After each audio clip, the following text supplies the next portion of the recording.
All rights reserved, we reserve all rights.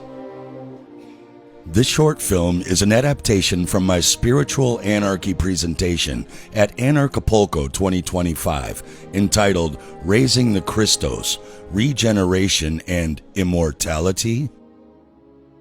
They say it's good to start off a presentation with a joke to break the ice.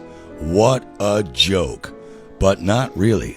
These two paid Jesuit actors are following careful scripts to keep our consciousness distracted and diverted from some very big secrets held by their bosses.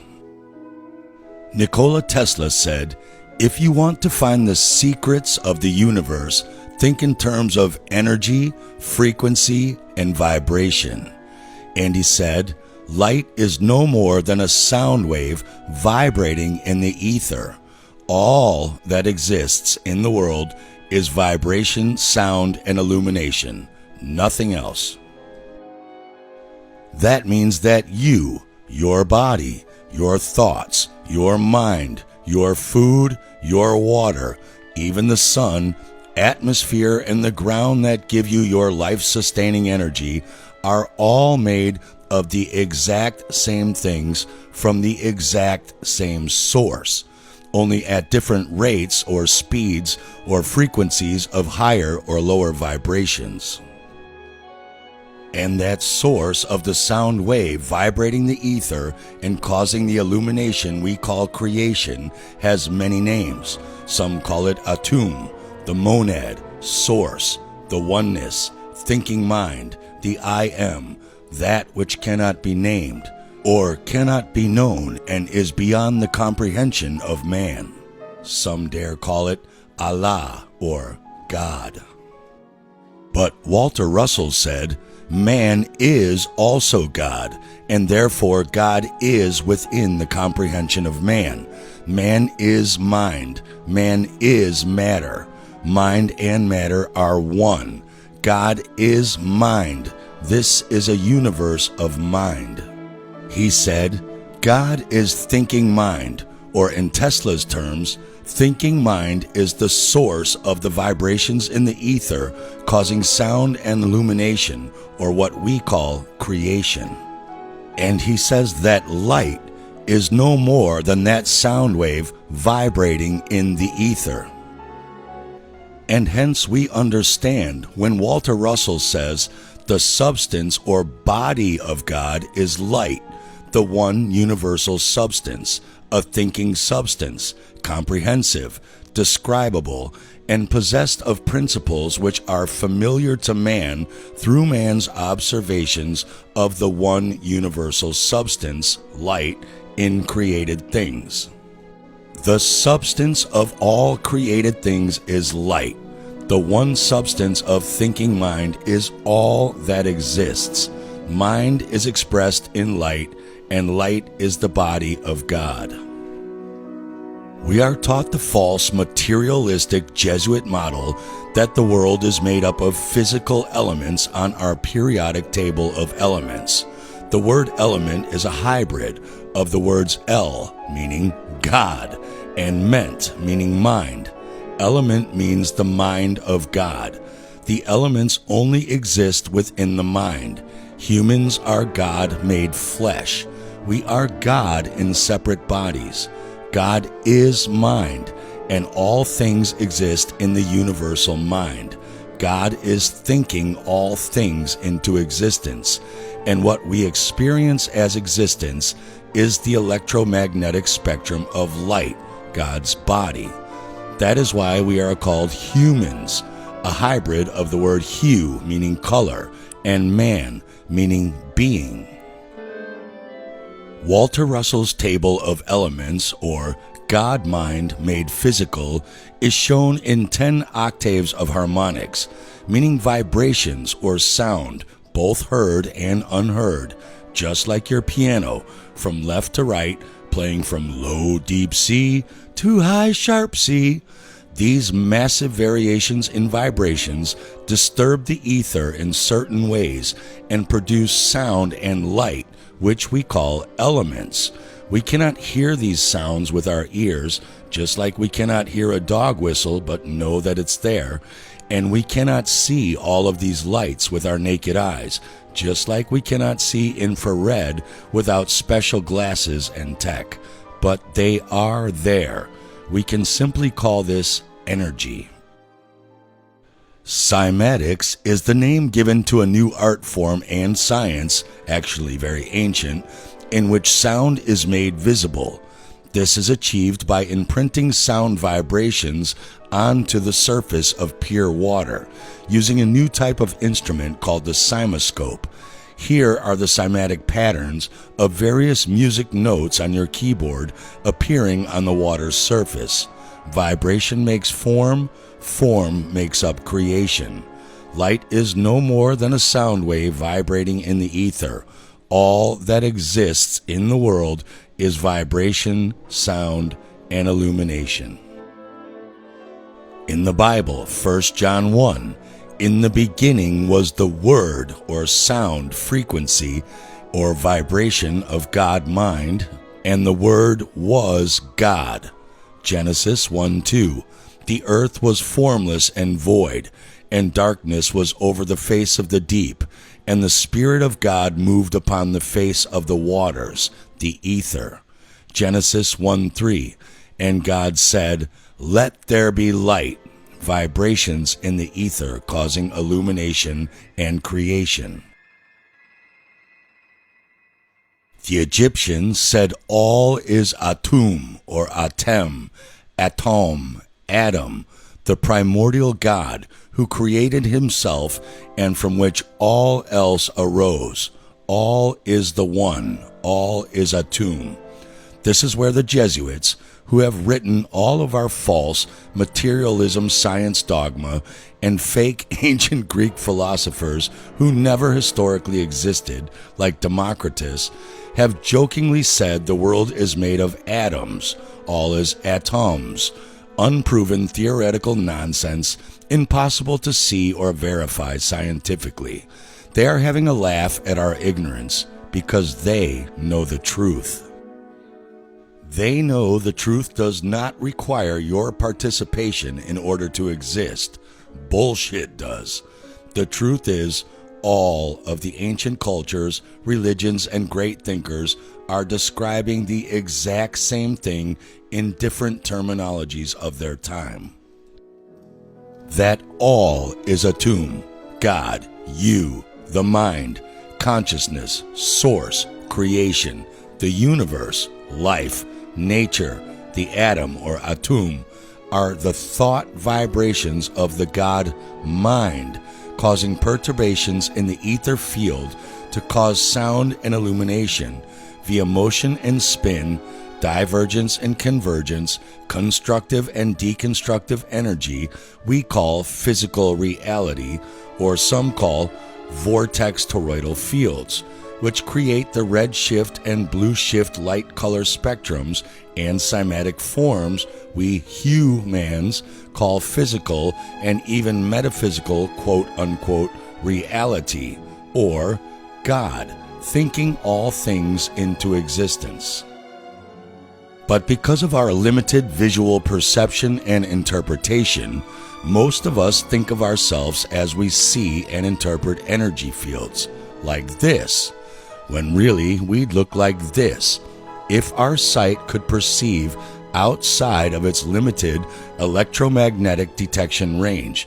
Just like we can't hear a dog whistle, but our dogs provably can, with a much larger auditory sound vibrational perception range than we have. And some sensitive people actually can and do see or even feel parts of these energetic auric fields that most of us do not. So what has any of this to do with regeneration and immortality, you must be asking? Well, we hear about breatharians living without food on only air and water, while we see others starving to death without that same food. We see giant Tartarian palaces, like the Palace of Versailles, that don't have a single toilet in a 500-room building, questioning how could nobody go to the bathroom if they are eating food like we do. And while the Bible is starting to look like it is only 300 to 400 years old at the most, and the Old Testament stories, if they even took place in the British Isles and Europe, not the Middle East, and took place only 1,000 years ago, not thousands of years ago. And it is still curious that the first characters, fictional or not, are said to have lived from 365 to more than 969 years old. So even if it is a recent Jesuit fiction made to falsely look like real history, why would you then make the characters live to unrealistic ages? Or did people used to live that long? There are Taoists on recent record alive up until the 1970s at 250 years old, one with a living son 200 years old and a grandchild 150 years old. Yet we are told Jeanne Calment holds the world record at 122 and a half years old. Yes, she smoked and drank the whole time. And the average life expectancy today is 77.6 years for males, 83.8 years for females. So what do we not know that Jeanne Calment and this guy did know? All and the only thing that exists is vibration, sound, and illumination, or light. Hence, we are made of light energy, and we run on light energy. We can either get that energy from external physical sources, like eating food and converting that to energy through digestion, or even pure energy directly from others through emotional control dramas or energy vampirism, making people feel drained after interacting with us, because where their attention goes, energy flows. Or we can get it from both inside of our so-called physical body and our outer etheric energy or spirit body by alchemically transmuting both. So how does one do that? And what don't these starving kids or the rest of us know that is making us believe we are unable to do the exact same without external food or energy vampirism? If belief is a part of the mind, and we are all parts or extensions of the God mind in separate bodies, so we too co-think everything into existence and out of existence as individual parts of the one universal God mind, and our own mind beliefs are also the same vibrations that cause the perturbations in the ether that create sound and light. The only things that actually really exist, or what we call placebo and nocebo today, even in modern scientific terms, then is it just possible we only really need external source food as light energy until we are consciously disciplined and developed enough and able to both learn how to get, and more importantly, learn how to believe we can get, that same exact energy elsewhere? Kundalini, breathwork, and prana energy circling exercises and disciplines cannot be taught to an infant or extremely young child any more than they can be taught to become a spiritual adept, a yogi, or a guru, even though they are ironically probably more spiritually pure already. Even if these disciplines are taught to an adult who can do these things, they still have to believe it, since mind vibrations create sound and light we call reality, or it won't work, or rather create that reality. Just like people who are sick or injured can heal with fake placebo sugar pill medicine, or a knee surgeon doing nothing but cutting them open and sewing them back up, but they believe they had the surgery and their knee is better. or how nocebo people with no traces of cancer in their body anymore can die of cancer anyway in 2 months if they believe their doctor who told them they had 2 months to live with no chance to heal. These are the most concrete and unchallenged, observable scientific proofs we have that mind is indeed co-creating and manifesting reality. What is called Merkaba means the triune self. Mer means light, Ka means spirit, Ba means body. You will notice soul is not in there, and we will get to that shortly. So the royal science of Kabbalah means the science of how Ka, the metaphysical spirit, merges into Ba, the physical body. It is not evil, satanic, or some Jewish black magic.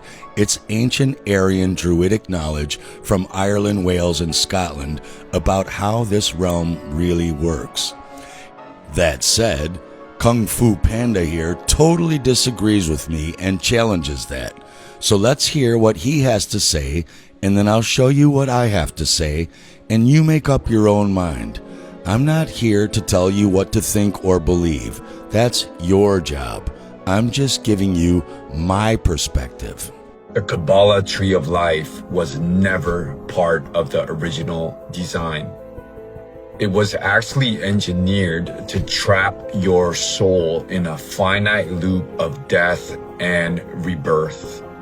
You see, the Kabbalah tree of life, as it's widely known in Jewish mysticism, it was created around 3,500 years ago by the Templar Anunnaki priesthoods, not the Christos original founders' races. So it's operating on a base 10 finite life distortion of a sacred eternal architecture known as the base 12 Kathara bioregenesis eternal life grid. This operates on a base 12 eternal life spin mechanics. So if you're following the base 10, you're going to have finite life spin codes, Merkabas, and get stuck.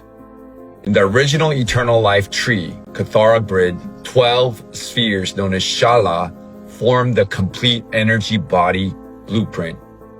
The fallen Anunnaki removed sphere 8 and sphere 12 from the base 12, which correspond to the eternal spirit gateway and the God source connection, respectively. Now, without these two spheres, you lose your return path to source and enter a finite death, rebirth, recycling loop. So, the distorted Kabbalah system was intentionally seeded into spiritual teachings to disconnect you from direct source communion, Shala Sphere 8 communion, and reroute your energy into an inverted time matrix, feeding off of your life force while telling you it's divine. This is not just theology. It's frequency, physics, and math. The Kabbalah tree is a closed circuit. Your eternal spirit was born from a living, breathing, eternal source field that is base 12, not base 10. And it's time we stop climbing a tree that literally leads to nowhere, recycling of energy, and we return to the original blueprint of eternal life.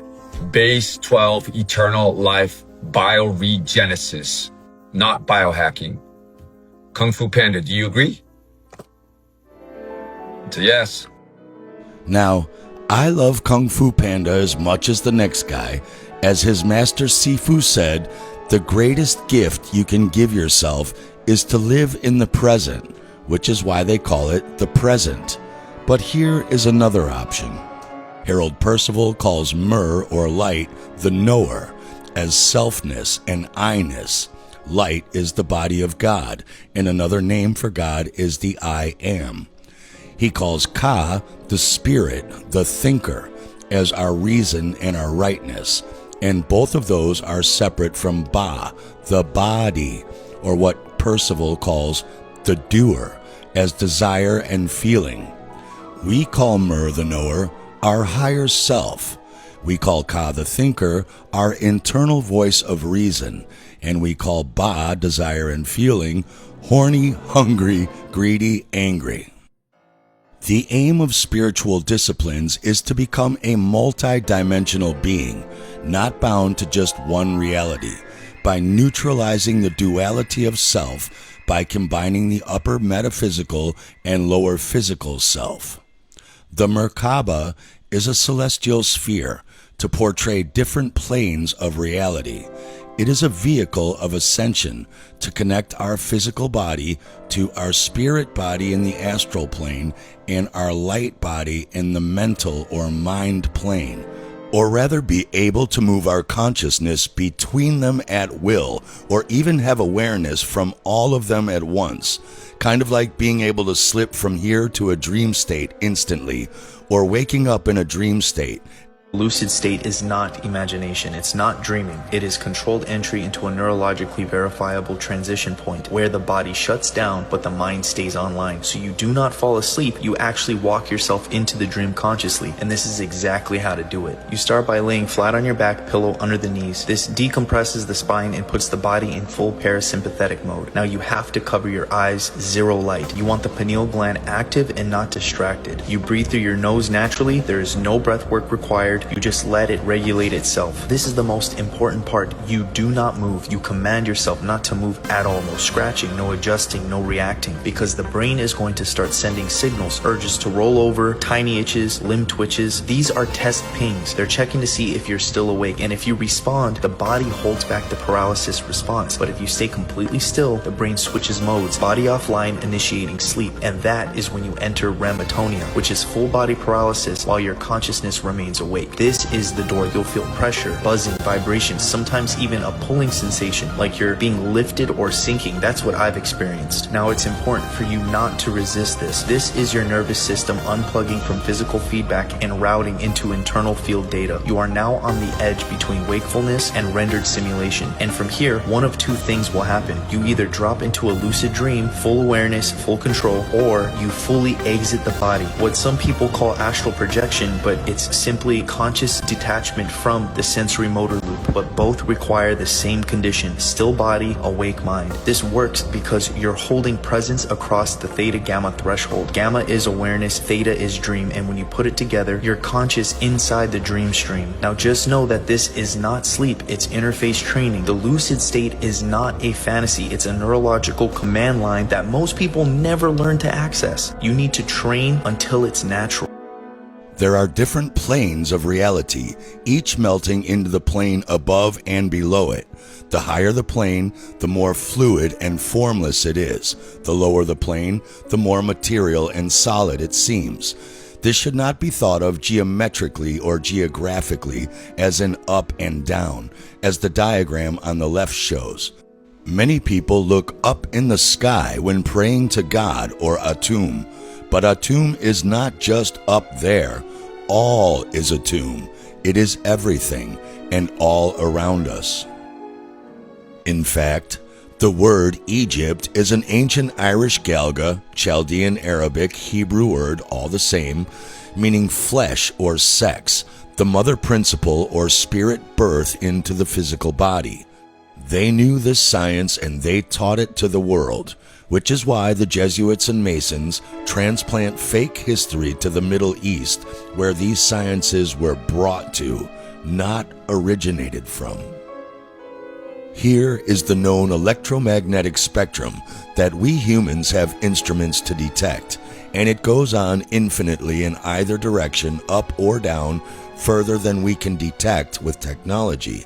That little slice in the middle is the only light we can see with our physical eyes and not our mental third eye, aka imagination. All of those frequencies can exist at the same time in the same place. We just can't see most of it around us.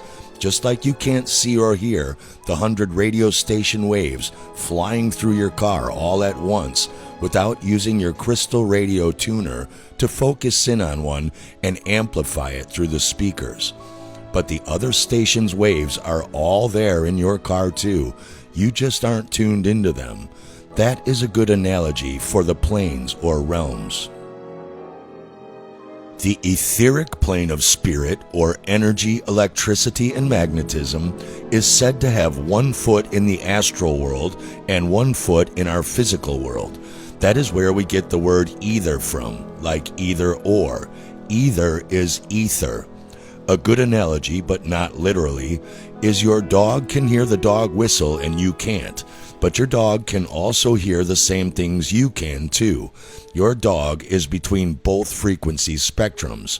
Dogs and cats often freak their owners out by staring at a wall or empty room and getting agitated with their hairs standing up. They see or sense some entity you don't. You just see a wall. Your wall isn't there in that entity's frequency realm, but your pet is seeing or sensing both in the exact same place at the exact same time. We all have a ba or body for the doer, but we need to build a Merkaba vehicle to connect our consciousness to our non-physical Ka, astral spirit body, and mental light body, to move onto or about these higher planes and realms, either while alive and astral traveling, or having intentional out-of-body experiences, or after we pass on. Some Eastern traditions believe this is the way to liberate and escape reincarnation, or the karmic wheel of physical attachment, and repeatedly returning to this lower realm. One of the ways to do this is by raising the Christos and lunar germ in our body. This presentation is about what happens when you do raise the Christos and lunar germ. How to do that is way too long for this presentation and can be learned in these books: the Book of Wisdom, Parts 1 and 2, God-Man, the Word Made Flesh, the Tao of Health, Sex, and Longevity for precise, detailed instructions, Thinking and Destiny by Harold Percival, the Hearth Book, and the Zodiac and the Salts of Salvation. So what is breath, or to breathe? 3,500 years ago, if you believe our historical timeline, which I don't, the ancient Irish Druidic priests of Yesa Kriost, which in ancient Irish Galga, Chaldean Arabic, Hebrew, same language, Yesa or Jesus means the sun, or the portal where Kriost, the descent of spirit, comes into the body of man. Later, the Greeks made Christos mean only oil, covered in oil, or the anointed one, like Jesus, the anointed one. Spirit, or what Christians call the Holy Spirit, is Ka, the ether, which is the spirit plane of energy, electricity, and magnetism between the physical and non-physical astral planes. Breathe, or breath, is an anagram for ether and ba, spirit, into the body. Spirit is not to be confused with soul, as often is. In the biblical allegory for this science, Jesus was baptized of John in the river Jordan, the body's cerebral spinal fluids, Christ, the water and oil substance of the spinal cord, and became my beloved Son, in whom I am well pleased. John is not a name or historical character.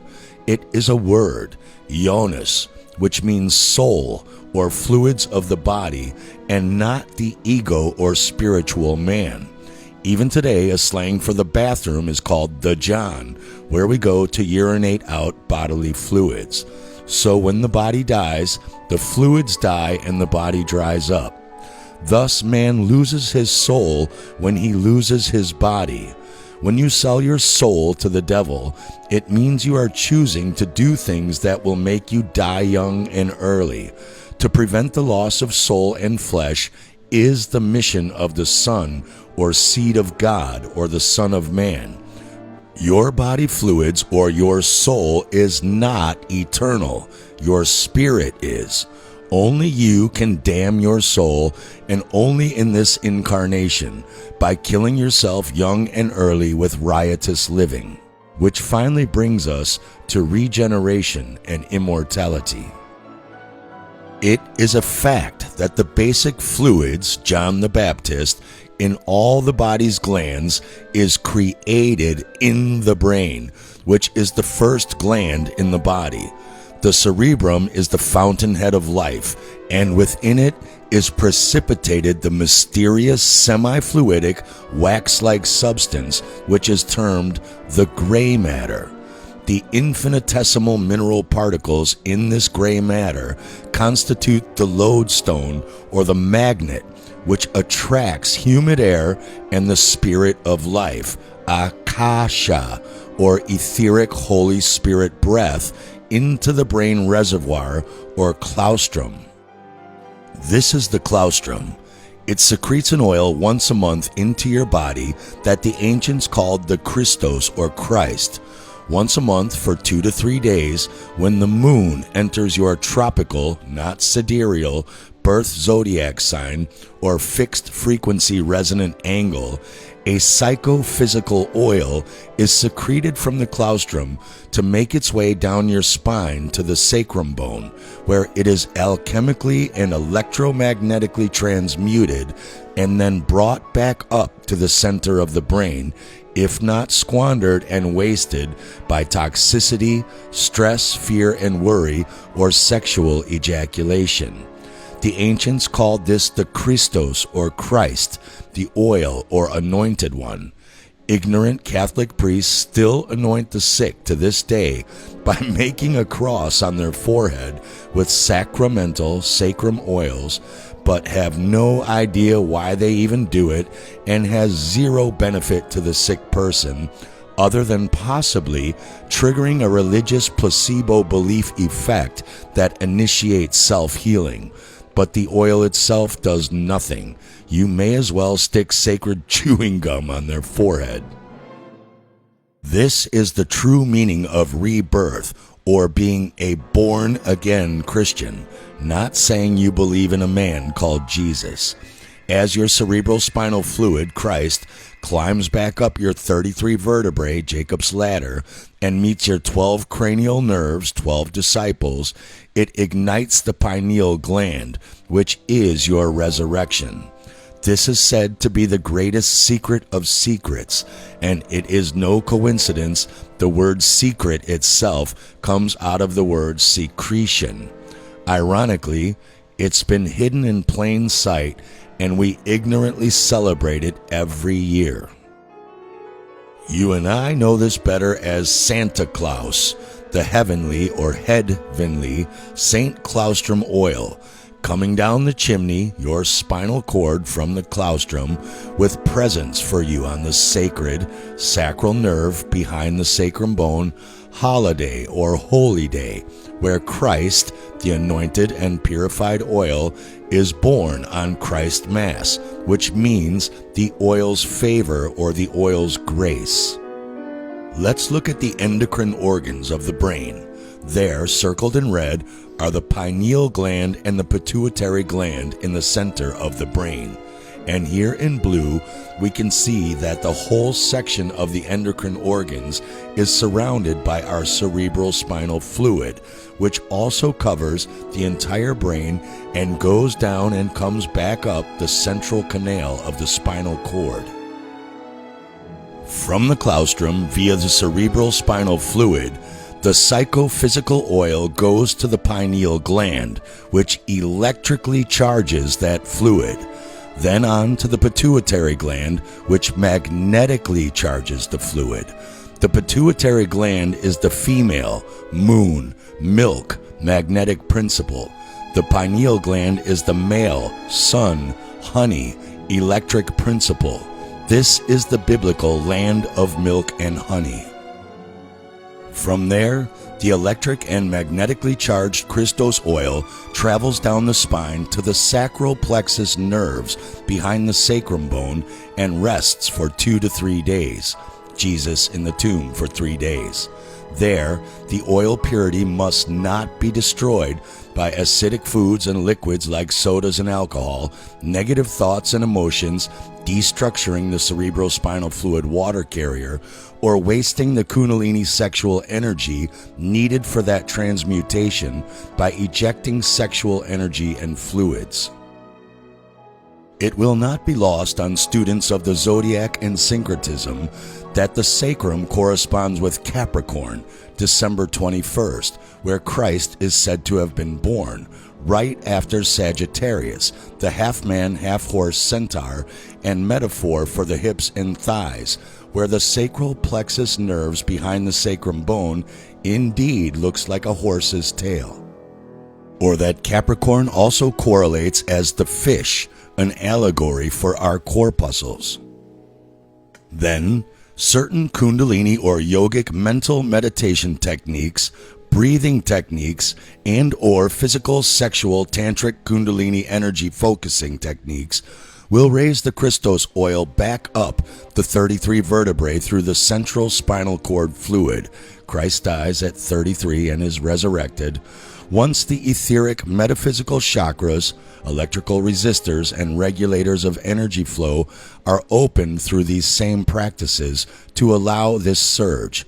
On the way back up in the solar plexus nerves, it is said to be alchemically transmuted into an etheric gas form called sushumna, a vessel of the spiritual energy force, neutral energy that is not polarized into any physical duality.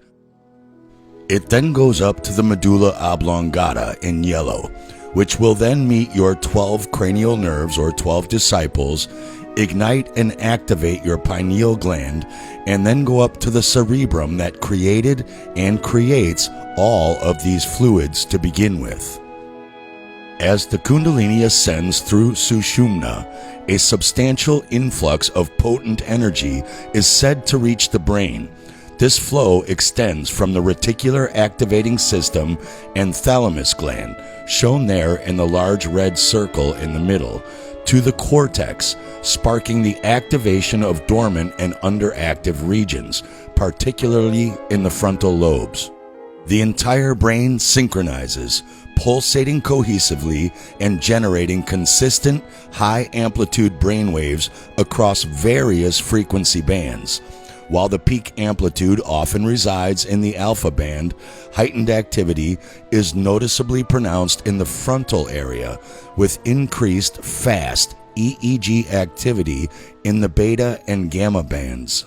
A hertz is just a measurement for how many thousand times per second does a vibrational wave go up and down in amplitude. Thought vibration in the ether creates sound and illumination, all that exists. So you can think of those red lines in the middle of those waves as the product of existence itself. So how many thousands of times per second do your brainwaves cross, perceive, and co-create the true reality? In beta, you now have so-called superhuman alertness, concentration, and thinking. In gamma, you now have so-called superhuman insight, peak experiences, and synchronization, clairvoyance, ESP, psychokinesis or telekinesis, etc. A good analogy would be going from only being able to see this tiny little slice of the electromagnetic light spectrum to being able to see and experience everything existing all the way out to here in the gamma bands without electronic photo or video technology.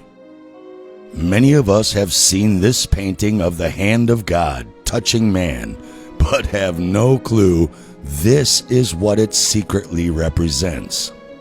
This process in turn starts an entirely new biochemical process in which the brain and its glands undergo an alchemical remodeling process.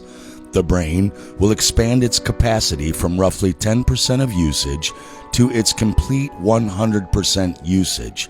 Dormant areas of the brain are unlocked, signaling new ways of brain functioning and experiencing the world. They tell us we only use 10% of our brains and the rest are allegedly dormant brain cells. Why would nature create an organ that only needs 10% to function? It does not make mistakes or waste. Everything in nature has a purpose. Keep in mind, there are people missing large parts of their brain, including the inner endocrine organs, like this Frenchman missing 90%, from hydrocephalus and only has 10% of the cerebrum and at least his full cerebellum for motor function, who still functions fine in society, which makes sense if you only need 10% of a cerebral brain to experience this basic physical base reality. And I am not suggesting that consciousness itself comes from the brain at all, any more than I am suggesting the song on the radio is coming out of your car radio itself and not the radio station tower 30 miles away. But are these people able to reach these kinds of levels of superhuman perception, or just enough to exist in the lowest base reality? In other words, is much of the brain actually consciousness-enhancing software and not physical integral hardware needed to run the body computer? We wonder how the ancients built megalithic structures, cathedrals, and invented advanced sciences we still can't figure out today. Well, it's not hard if their geniuses had 1600 IQs instead of 160 to 250. Not that an IQ test has anything to do with anything, but you get the point. Now, as we do live in the age of materialistic religious scientism as dogma, is all this ancient superstitious woo-woo, or is there at least anything in modern mainstream scientism research that makes all of this plausible? Here is a human female ovum shortly after being penetrated by a sperm.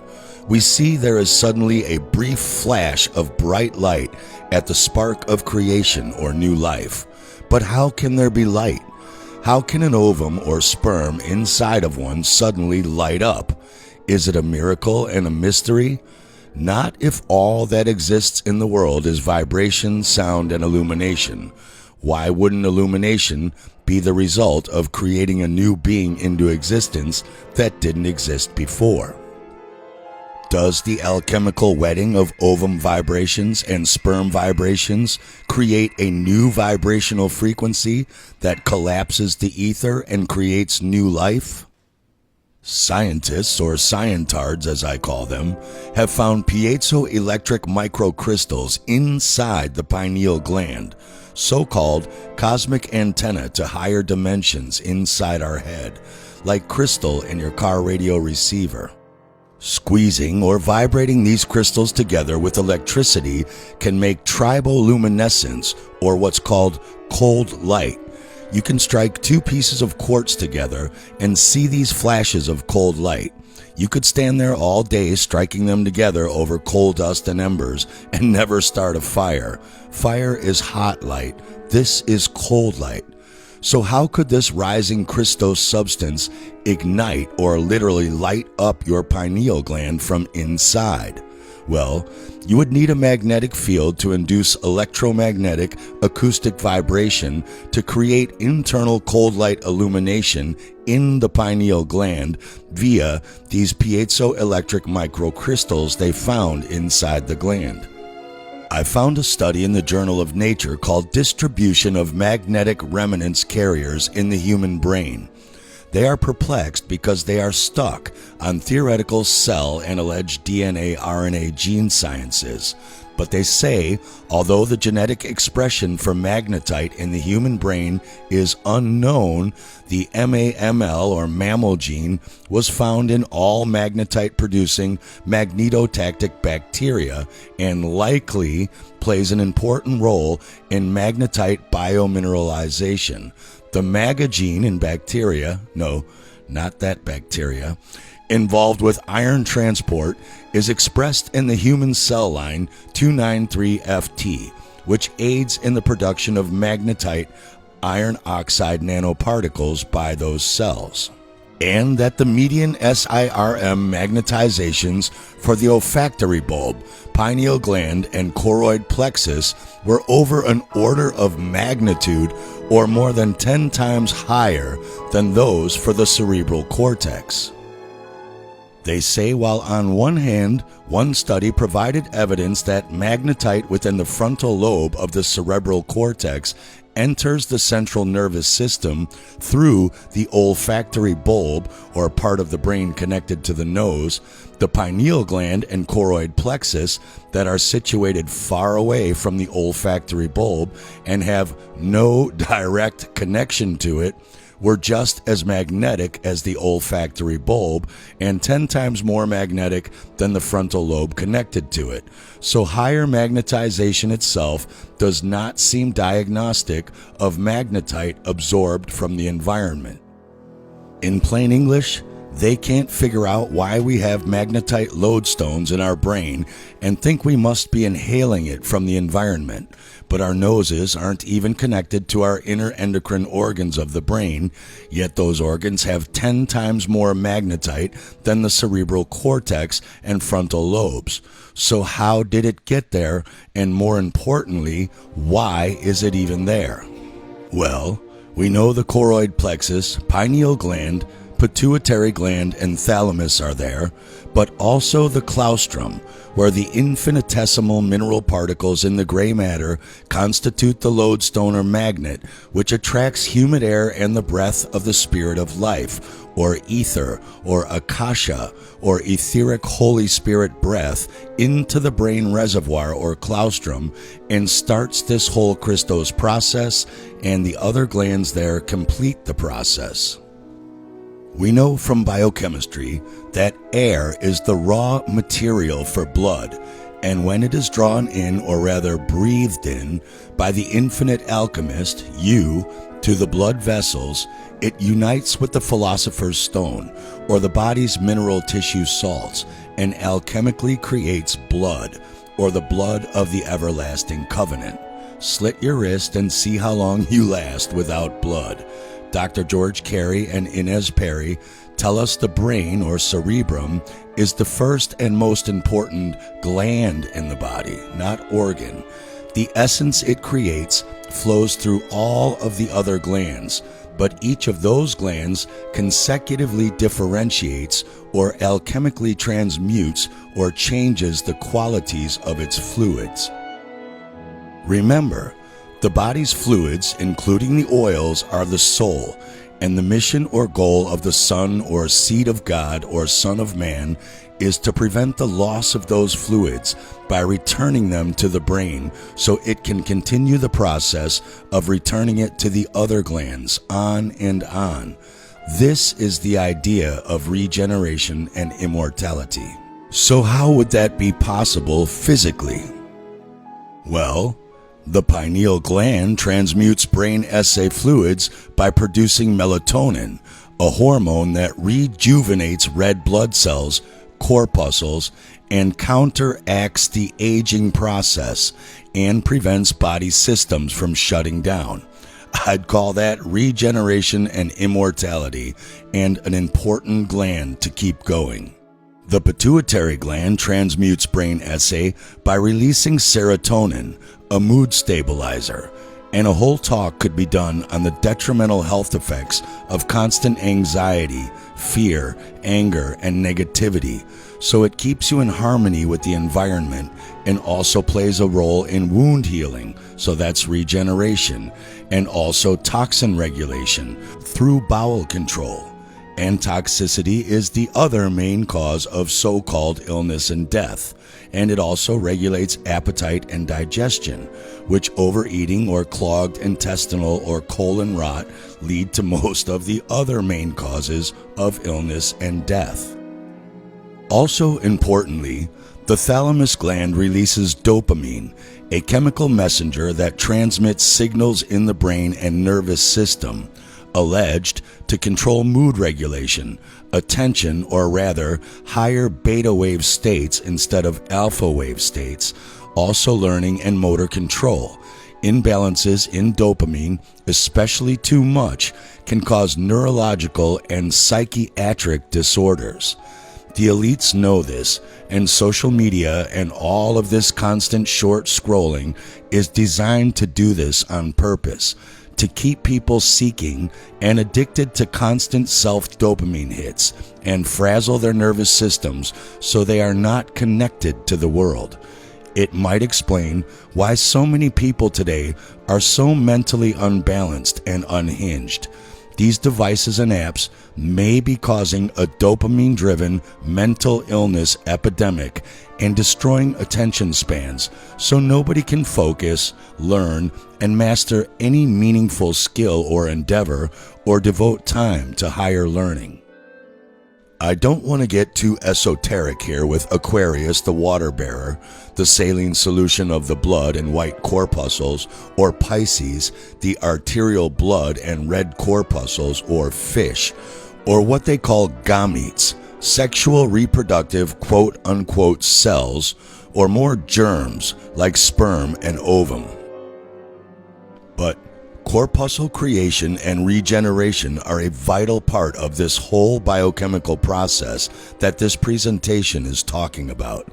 It's way too long a subject for this talk, but you can read about it in detail in both the Zodiac and the Salts of Salvation and God-Man, the Word Made Flesh, and I will do a forthcoming film at some point on just this subject alone. But in a nutshell, corpuscles regenerate the body tissues and can be transmuted from generative gametes to regenerative white and red corpuscles and vice versa as needed. When they are squandered or wasted through sexual release, ejaculation, or destroyed by mental stress, toxicity, over-acidity, or mineral and air electrical starvation, the body dies. The voltage in the body is very much like your checking account at the bank. The checking account at the bank is determined by how many deposits do you make and how many checks do you write. And so it is with the battery packs in the human body. And again, the most common stealers are dental infections, emotional baggage, various toxins, particularly the toxins that we are getting from things like GMO foods and pesticides and other kinds of things, air pollution. There's a lot of toxins around us. And of course, one can almost include in the concept emotional baggage. They're toxins in a different way in that they rob us of voltage that we should be using for something else. Corpuscles are the bridge that brings spirit into flesh via breath and mineral tissue salts, and must be electrically fed to be sustained. Part of this secret of the Christos is that if you don't do this to create and generate new ones, you only have so many, and once they run out, so do you. This is why priests were originally to be celibate, and their schools were called seminaries or seminaries. Semen retention is vital. Any man knows this after they ejaculate and feel all of their energy drained and want to go to sleep, or why in Rocky... Listen, kid, you lay off that pet shop game. Women weaken legs. Yeah, but I really like this girl, you know? And let her train you! Okay, no more fooling around. Okay, I hit it. If you're wondering how all of these evil bastards like Rockefeller, Kissinger, and Jesuit priests all live to 100, it's because the controllers know this as well. And part of the agenda of pushing porn, besides destroying the sacred bonding process of sex and destroying the family unit, partially a great way to depopulate, but they also know it depletes man's mental and physical energy to act and shortens the male lifespan tremendously if they can keep him addicted to ejaculating his sacred corpuscles. My brother Mike Winter of Alpha Vedic turned me on to Thinking and Destiny by Harold Waldwin Percival, who wrote about building an immortal body via merging what he called the solar and lunar germs or seeds through a very similar process to raising the Christos oil. Interestingly, corpuscles are also called seeds or germs. But these seem to be a different kind that we are not taught about. And keep in mind, I am not claiming this to be true or not. We are just discussing ideas here and questioning their possibility. According to Percival, there is one indestructible solar germ per lifetime that takes 1 year to descend the right spinal cord, Pingala, via the cerebrospinal fluid from the pineal gland to the first lumbar vertebrae region, then crosses over and climbs back up to the head up the left side Pingala and repeats annually. This is interesting, as above, so below, as the pineal gland from where it originates is the sun, male, electric principle, and he says this seed takes 6 months to go down and 6 months to go back up, just as the sun takes 6 months to go down from the summer solstice to winter solstice and 6 months to go back up in the sky vortex, the sky wheel, and analemma.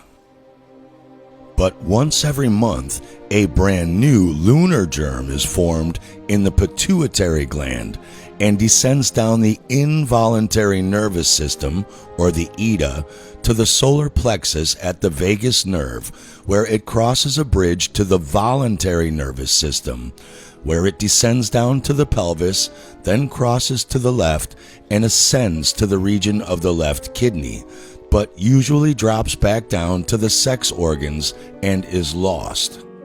To me, this sounds a lot like the female's gamete ovum or egg, as the pituitary is female, moon, magnetic, and it would be menstruated out or moonstruated out normally each month.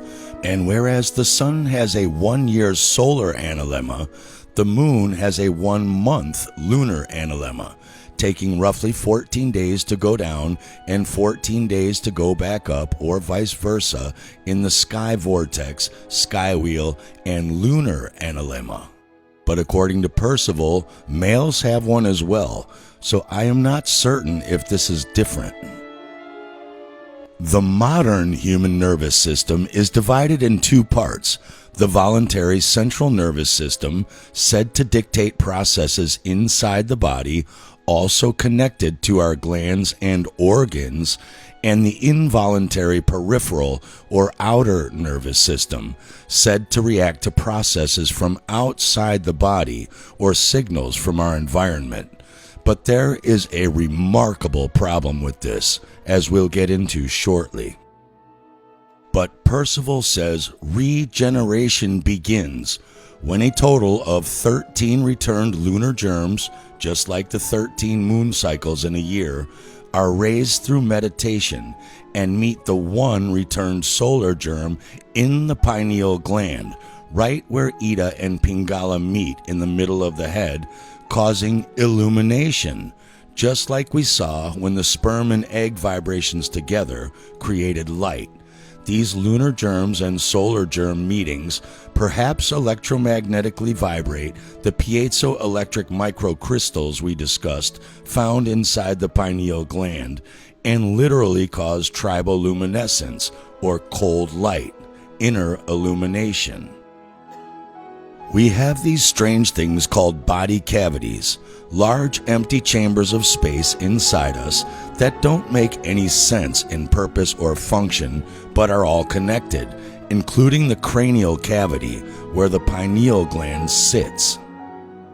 Percival says this illumination of the pineal gland fills all of the body's ventricles or empty cavities with light, creating a literal internal light body for the knower and thinker of the triune self. This is the Merkaba we talked about. Mer, light, and Ka, spirit, literally merging with Ba, the body. One combined and connected triune being, not 3 separate, disconnected, dimensional states of being. He says, after illumination, the lunar germ descends back down to the coccyx, again in the sacred sacrum area, and builds a bridge from the coccygeal nerve ganglion to the terminal filament, connecting the voluntary central nervous system and involuntary peripheral nervous system together as one whole nervous system, not 2 separate ones, and then again it passes up the junction of the first lumbar and 12th dorsal vertebrae in the central canal. Then, the present modern ganglia and nerve plexus of both nervous systems are greatly augmented or upgraded and literally grow and fill all of those empty body cavities that seem to have no point until now. The body at that time is then largely a body of nerves. There is no need then for generative, respiratory, circulatory, and digestive systems as they are now, as the organs at present serving those functions are then transformed and replaced by nerves. Then the body need not be sustained by the gross foods of this earth.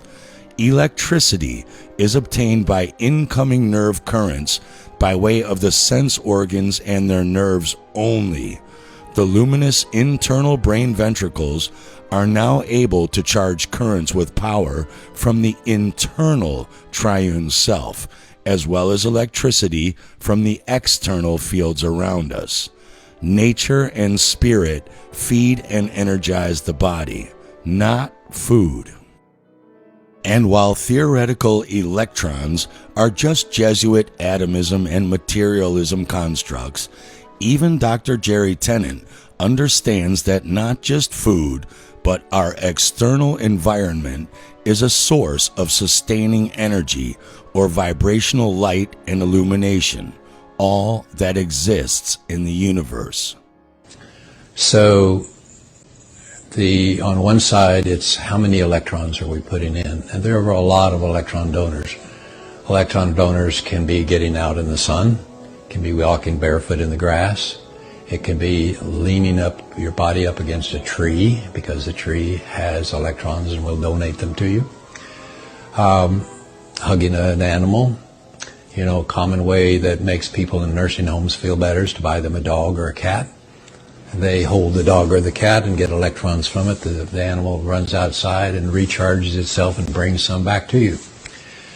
Moving water is an electron donor, whereas still water tends to be an electron stealer. Moving air is an electron stealer. So that's why when you ride in a convertible, you look really cool, but you're always tired when you get there because the wind steals electrons from you.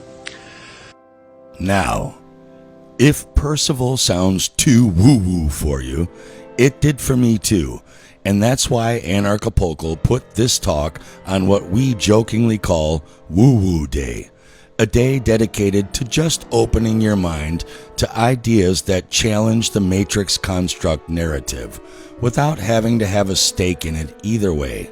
That is true liberation and spiritual anarchy.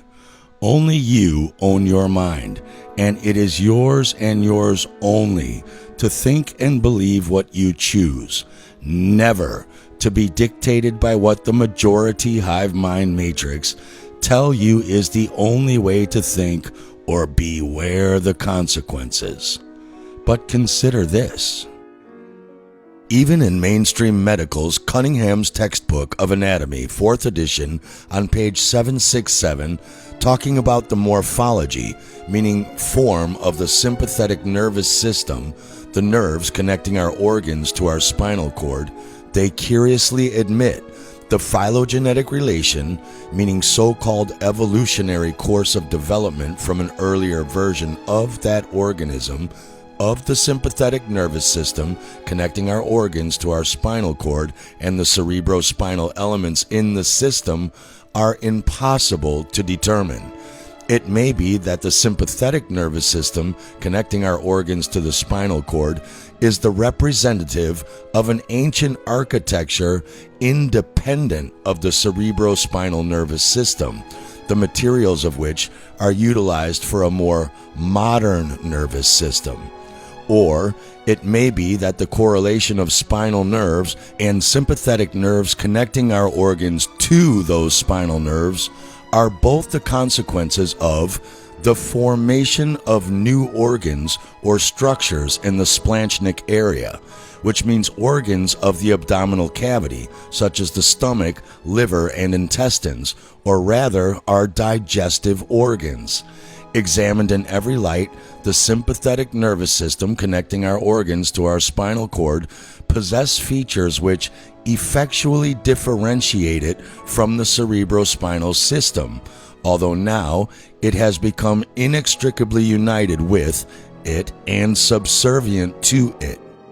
In plain English, our microevolution theory can't explain how or why these two systems could have possibly connected with each other unless our ancestors at some point did not have digestive organs for eating food because they didn't need to. But long periods of microevolution theory can't explain how man slowly over time evolved and developed digestive organs and phased out the nerves that would have served that energetic intake function. Percival said that the sternum bone is the vestigial remnants or remains of an old degenerate structure, or frontal remains of the nature column of the once perfect triune body man prior to the fall of the doer, or what the Bible calls the fall of man in the Adam and Eve parable in Genesis. The multiple allegories encoded in just that parable alone, taken in this context, could be another hour itself, but I'll just leave it at that for now. But I ask you again, is this all a joke, or is regeneration and so-called immortality a real thing? Aside from being run over by a truck or eaten alive, etc., if these states are possible, there is no reason to die of disease or so-called old age. But what has any of this to do with spiritual anarchy? This is called the Eye of Providence, or the all-seeing eye.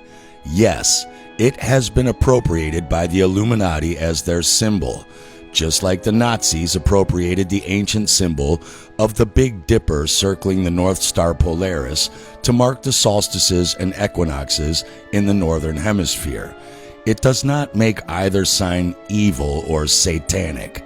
The all-seeing eye of providence is your mind's eye, said to be seated in your pineal gland. You can literally close your eyes and see whatever you want to see by imagining it without actually seeing it with your two physical eyes. It is the all-seeing eye because it can see whatever you want to visually imagine it seeing.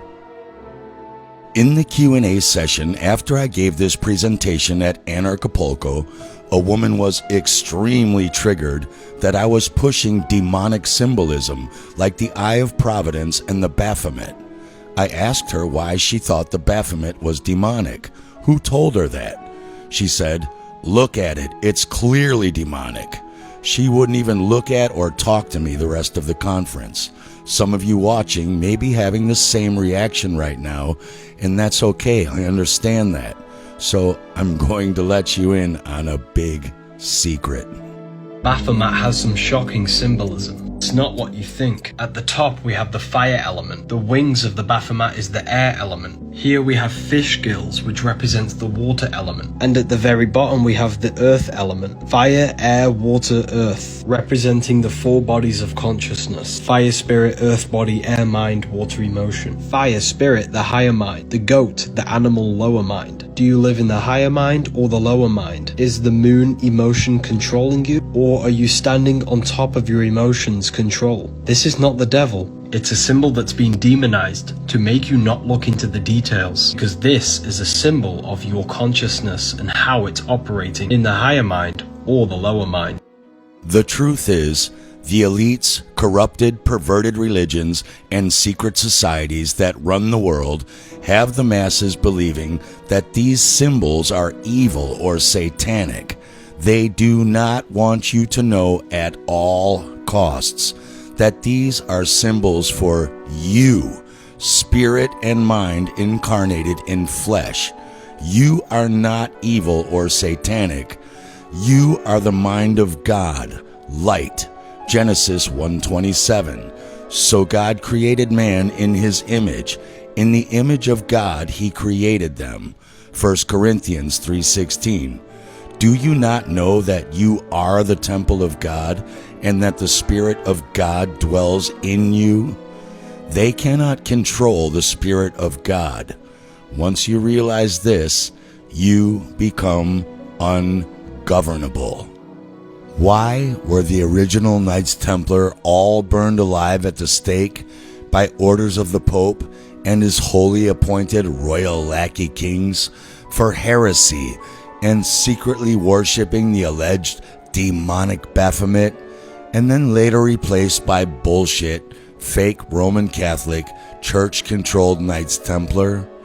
Because the original Knights Templar learned what these symbols really meant, figured out the scam and the power we all truly have, and were uncontrollable, ungovernable, and became a threat to the ruling establishment's flimsy house of cards.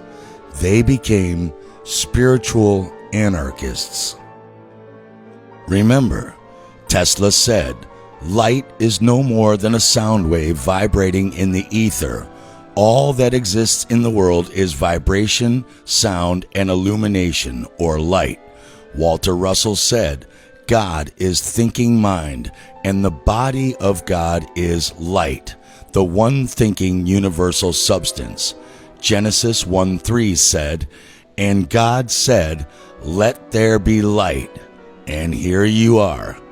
So are you going to start acting like it, or are you just going to let these satanic loser dickwads walk all over you?